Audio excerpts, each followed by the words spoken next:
How's it going, boys? And welcome back to the second episode of this little series I'm doing. If you haven't watched the first one, please do. It'll give a lot of context on what this series is. But basically, to catch you up, I'm making 2 videos a week every single week until I defeat the Ender Dragon. And you're going to watch every second of that footage as I talk over it with life updates and general advice that I have for you guys. So, anyways, how are things going in your life? Are you in school? Did you just get out? It's always nice having a summer break. There's so much more time, which normally makes me very lazy and depressed, but right now I'm tackling projects that I've been wanting to do for a while. For example, I recently started learning Blender, and it's going pretty well. I made this cool logo animation. Take a look at that.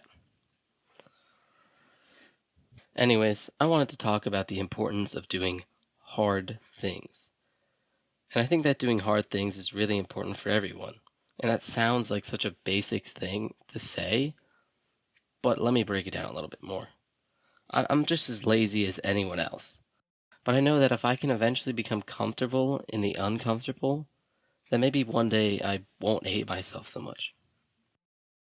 So when it comes to hard things, I think we can all agree that one of the hardest things to do is working out.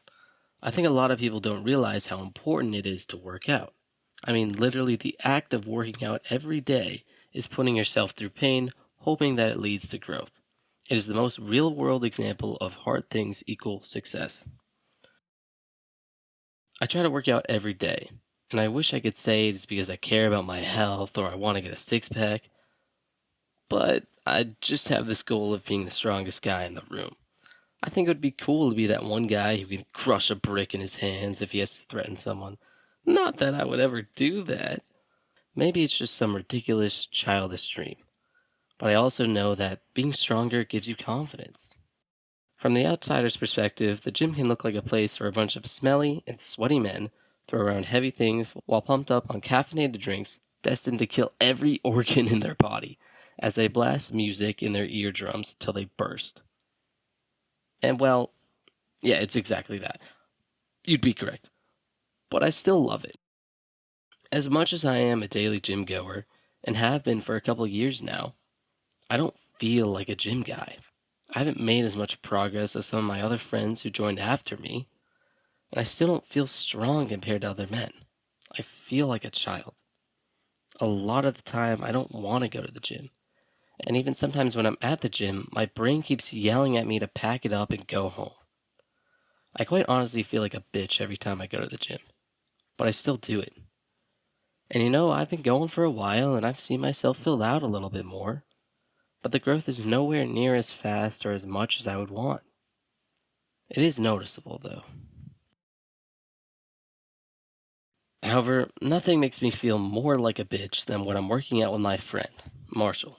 You see, this guy is out to get me. He might act all nice and give you a little shy hello, but he repeatedly makes me go through hell. Just the other day, I went to the gym expecting to have a semi-mediocre workout. I went to the incline bench to work my upper chest, and this guy pops up out of nowhere like a freaking Minecraft Enderman and smiles at me. And when he smiles like that, you know he's about to make you do some of the craziest stuff. So here I am now having to be brave. I can't be a bitch in front of him. So, anyways, he makes me put on more weight and has me go till failure. Makes me do negatives afterwards.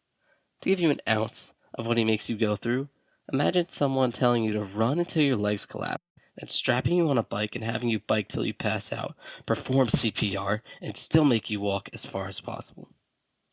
He gives that sort of treatment to me every time we work out, pushing me farther than I ever would have gone on my own. He ruined the rest of my workout because the most painful part was in the beginning. He left after that one exercise, so I felt like a bitch for the rest of the time I was there.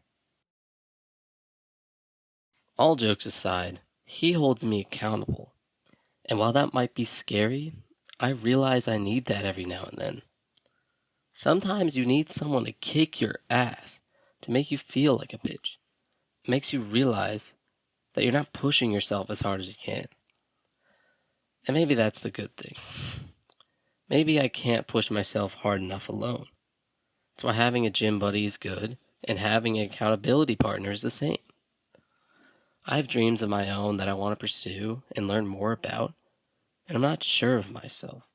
Starting anything new is difficult. I know I'm going to have to feel like a bitch for a long, long time. And I have to be brave to push forward, to want the confidence to be better. And that takes time, some more than others. But I do know that it is hard to fight a battle alone.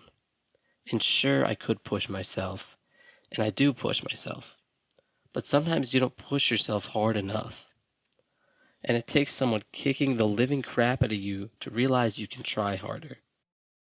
So I couldn't be more grateful to Marshall and what he does for me. He makes me want to be better, so that maybe one day I could finally feel strong. So if you want to be successful and to achieve your dreams, then find someone who will hold you accountable. Not someone who will be nice. Find someone who won't let you fail, who will push you when you don't want to be pushed, someone who will make you feel like a loser. At the end of the day, if you don't have the willpower to push through a simple workout, then you can't achieve anything, and you won't achieve anything. In order to be successful in whatever you do, pain is a given. If you can't accept that, then your circle of possibilities just got a whole lot smaller. Just remember, all it takes is 1 second of bravery to say, yes, I will do another set. Then comes 5 minutes of willpower to just push through that set. And then after that is a lifetime of possibilities. Don't believe me? Go to the gym right now. That's right, I'm holding you accountable. Anyways, thank you for watching this video. As promised, second video this week. I plan to post 2 more next week, you can count on that. Making these videos is fun, and I'm glad I could share whatever with you guys. My mission isn't to inspire or motivate you guys, it's to make you feel just maybe a little less lonely. And maybe echo some of the thoughts you might have about your daily lives that no one shares out loud. So thank you so much for watching this video, and remember, you're not alone.